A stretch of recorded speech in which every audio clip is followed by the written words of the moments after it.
Now, with that being said, we are going to start with the Lakers.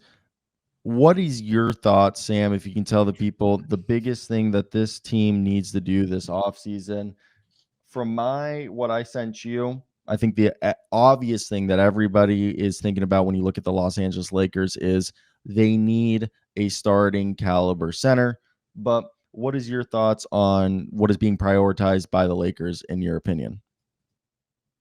I think like what you said, right? The center, it's the centerpiece. Center. They need a big man that can rim run and um protect their rim with Luca. But the problem is you probably talked about this with Eric, but there's not a lot of options big man wise in the summer. It's probably like Clint Capella and like guys like that.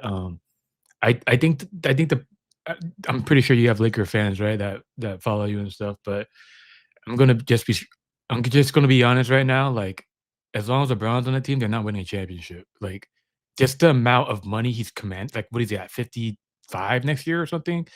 Like, Lakers are not winning anything with him there, clogging up the cap space right now with it's pretty much a hard cap, right, at this point.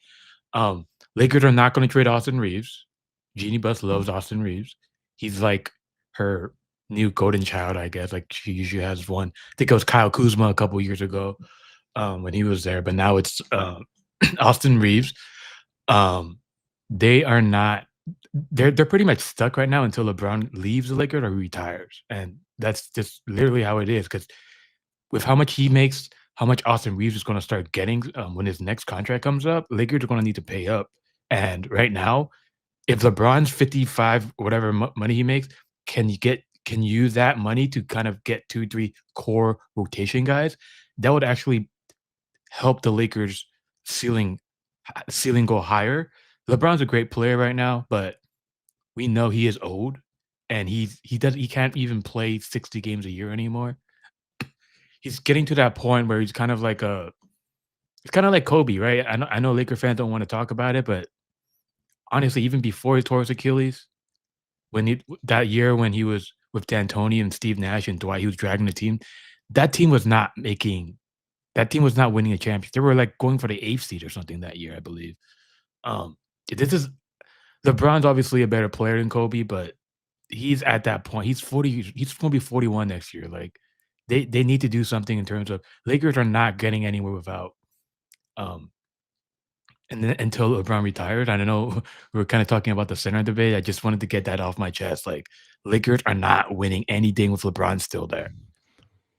I love how you say that. And also, I want people to know that Sam is not like a LeBron hater, or nor is he a Jordan stan. We actually like hate the whole debate style of coverage. And the whole thing is, I'm not going to corroborate that or agree with it because I never count LeBron out. Obviously, the last few years, it's, not been how it was before. But when you have now Luka Doncic and LeBron commanding $97 million in salary, I do think the cap gymnastics becomes difficult, especially with the Lakers having the smallest front office in the league and Rob Pelinka.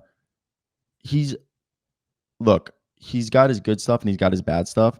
I think one of the things the Lakers have never been good at since the Pelinka regime has started, or you could tie it to when LeBron is there arrived, is money management. I think the contracts right now, I think this is the best contract situation they've had in years, but look where they had gotten themselves into these hodgepodge rosters with Russell Westbrook.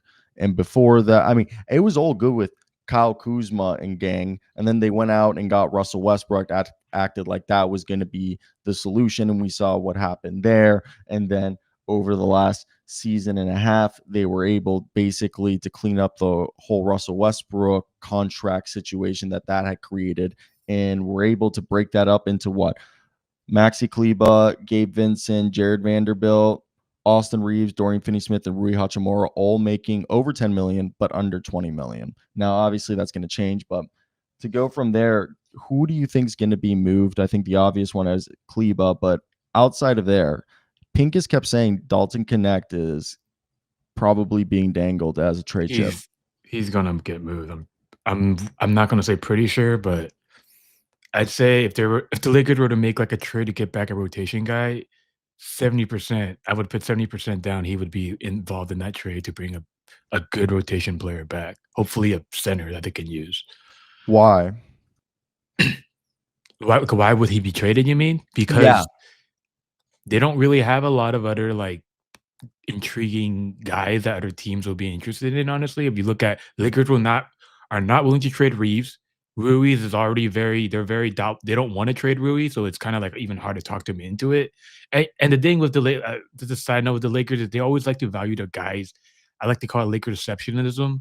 They like to value their guys, like, better than, like, kinda like our shit doesn't stink kinda thing in a way, like, I know Laker fans don't wanna hear that. They think it's BS, but it's true, you know? Um so Reeves, they don't wanna trade Reeves. Ruiz, very iffy. They wanna get back like a very, very, very good player if they're gonna trade, Rui. Um, Gabe, I believe, is probably gonna be in that package sort of to make the numbers work. He had a really good season for the Lakers, by the way, this past year, but I think he's just gonna have to be the odd man out. Maxey, like you said, Dalton for sure. They're not trading Bronny James, right? Who I mean, at this point, who wants Bronny James right now too, right? Him and his dad are like a package deal. Um, but honestly, I'd say that's pretty much it's gonna be like a Gabe Vincent, Dalton Connect. Then they got their little first round pick left.